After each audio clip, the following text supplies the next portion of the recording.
termasuk memberikan sanksi. Karena di Undang-Undang Kesehatan yang baru, sanksinya jelas itu.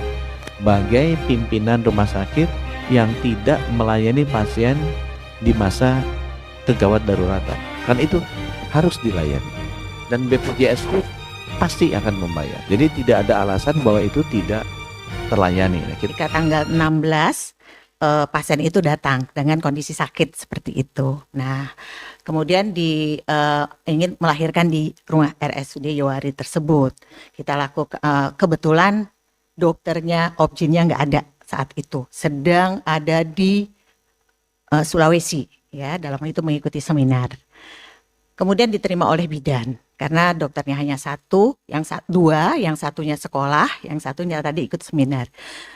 Dia ingin melakukan persalinan normal, tapi tidak bisa dengan istilahnya karena setelah ditolong kurang lebih 5 jam nggak bisa, kemungkinan karena bayinya gede terjadi komplikasi, disarankan untuk dilakukan sesar. Nah, karena dokternya nggak ada, dirujuk ke rumah sakit yaitu Dian Harapan. Nah, ketika dirujuk di Dian Harapan, rumah sakit itu tidak ada dokter anestesi. Sudah berangkat ini, tidak ada dokter anestesi dan juga NICU-nya penuh. Sehingga pasien itu belum sempat turun, masih di mobil, seperti itu.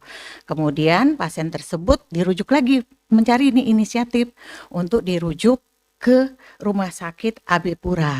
Nah, di rumah sakit AB Pura, karena keterbatasan sarana, karena saat ini OK-nya sedang diperbaiki, 4 OK-nya, sehingga tidak bisa dilakukan operasi sesar di situ, ya. Akhirnya dipindah lagi, berangkat lagi, pindah ke rumah sakit Bayangkara. Nah, di Bayangkara ada dokter obgyn, ada dokter anestesinya, tetapi tidak ada kelas 3 rawat inapnya. Kemudian disarankan untuk masuk ke rawat inap pelayanan VIP. Nah, jelas pasti swasta. Di situ diminta pembiayaan 3-4 juta. Ya, karena masalah ekonomi, akhirnya mereka pindah ke rumah sakit, dirujuk nih ke rumah sakit Dok 2. Nah, di perjalanan pasien tersebut terjadi kejang. Nah, kejang, kemudian diputuskan sama bidan mencari terdekat, balik lagi ke rumah sakit Bayangkara tersebut. Nah, di situ turun ya pasiennya, kemudian dilakukan RJP, kemudian ternyata meninggal pasien tersebut di situ, tidak bisa ditolong.